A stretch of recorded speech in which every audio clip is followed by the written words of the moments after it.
Hello students, welcome to my channel. तो आपका जो न्यू बैच 2024-25 का है वो हमने शुरू कर दिया है और बीए फर्स्ट सेमेस्टर सोशियोलॉजी की क्लास यानी समाजशास्त्र की जो न्यू बैच की क्लास है वो हमने शुरू कर दी है। और देखिए आज का यह वीडियो यूनिट नंबर 4 पर पार्ट 3 है। यूनिट नंबर 4 हम पढ़ रहे हैं और यूनिट नंबर 3 तक कंप्लीट वीडियो अपलोड कर दी है मैंने, तो प्लेलिस्ट मैंने बना दी है, आप हमारे चैनल पे चेक कर लीजिएगा। सोशियोलॉजी के अलावा हर एक सब्जेक्ट की क्लास हमारे चैनल पे चल रही हैं। बैक टू बैक क्लासेस आपके न्यू सिलेबस के अकॉर्डिंग आ रही हैं, तो उसके लिए विजिट ज़रूर कीजिएगा। यूनिट नंबर 4 में क्या पढ़ना है आपको? सामाजिक संस्थाएं पढ़ना है, ये बात आप जानते हैं क्योंकि इसके पहले 2 क्लास ऑलरेडी यूनिट नंबर 4 पर हो चुकी है। पहली क्लास में हमने परिवार के बारे में सब कुछ डिटेल में पढ़ा और दूसरी क्लास में हमने रिश्तेदारी के बारे में पढ़ा। आज के इस वीडियो का टॉपिक है हमारा विवाह क्या है, मैरिज, शादी। हर कोई जानता है शादी क्या है, तो आप भी जानते हैं, मगर आपके सिलेबस में प्रिस्क्राइब्ड है तो हमें पढ़ना है कि आखिर विवाह है क्या। आप समाजशास्त्र पढ़ रहे हैं तो समाजशास्त्र के अंतर्गत विवाह आपका एक टॉपिक है सामाजिक संस्थाओं में। तो आज की वीडियो में हम ये पढ़ेंगे और नेक्स्ट जो वीडियो आएगी शिक्षा और धर्म पर होगी। चलिए देखते हैं विवाह का अर्थ।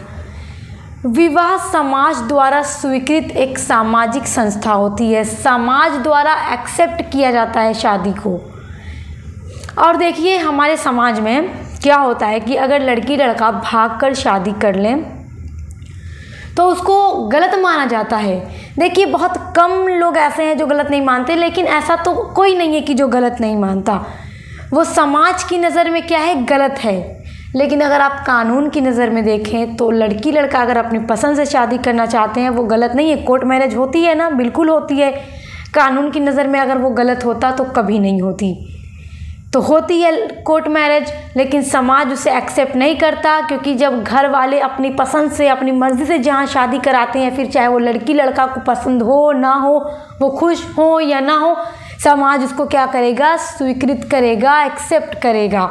और ये एक सामाजिक संस्था है। क्या सामाजिक संस्था है? विवाह। यह 2 विषम लिंगी व्यक्तियों को यौन संबंध स्थापित करने का अधिकार प्रदान करती है। विषम लिंगी का क्या मतलब है? विषम लिंगी का मतलब मेल एंड फीमेल, एक जैसा लिंग न होना।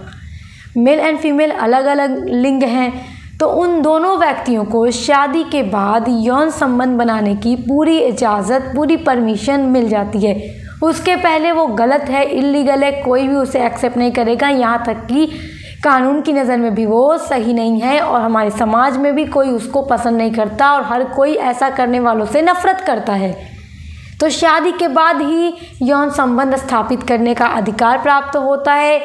विवाह संबंध बहुत ही व्यापक होते हैं और इनमें एक दूसरे के प्रति भावात्मक लगाव, देखभाल, सहायता व एक दूसरे को निरंतर एक दूसरे को सहारा देना सम्मिलित होता है।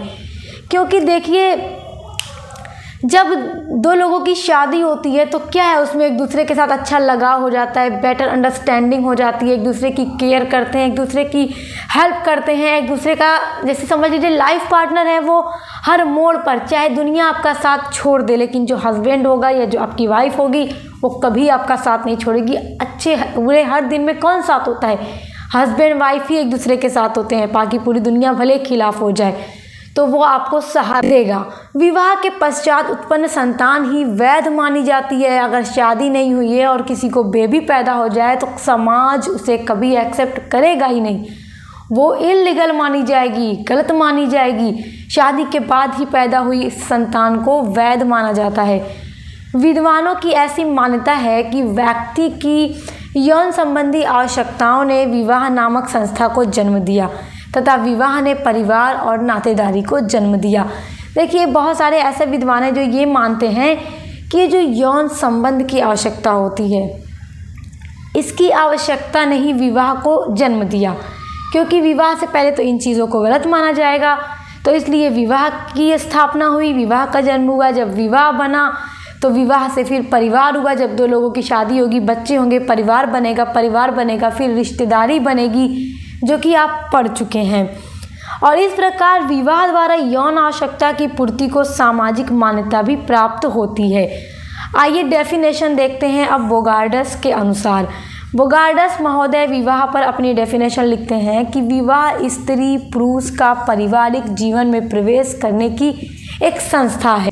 पारिवारिक जीवन, क्योंकि जब महिला और पुरुष की शादी होती है तो उनका एक परिवार बन जाता है और उस फैमिली में वो एक दूसरे के साथ जुड़ जाते हैं। आप देखिए विवाह के प्रकार समाजशास्त्र के अनुसार, देखिए समाजशास्त्र के अनुसार विवाह के स्वरूप को 2 भागों में बांटा जाता है। 2 भागों में हम बांट देते हैं सोशियोलॉजी के अकॉर्डिंग। तो विवाह के प्रकार भी एग्जाम में पूछता है। तो 2 तरह का विवाह होता है। पहला होता है एक विवाह, दूसरा होता है बहुविवाह। एक विवाह क्या होता है? एक विवाह में एक समय में एक पुरुष एक महिला से ही शादी करता है और वर्तमान समय में एक विवाह को ही सर्वश्रेष्ठ माना जाता है। जिस आदमी ने एक महिला से शादी की तो उसके विवाह को ही अच्छा माना जाएगा। और देखिए आज के टाइम में अगर कोई आदमी बहुत ज़्यादा शादियां कर लेता है तो समाज भी उसे अच्छी नज़र से नहीं देखता, उसको सही नहीं समझता कि यार ये सही बंदा नहीं है।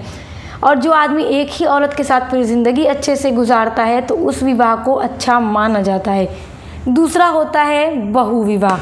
बहुविवाह उस विवाह को कहा जाता है जिसमें पुरुष एक से अधिक स्त्री के साथ शादी करता है। तो इस विवाह को उतना सर्वश्रेष्ठ नहीं माना जाता जितना एक विवाह को माना जाता है।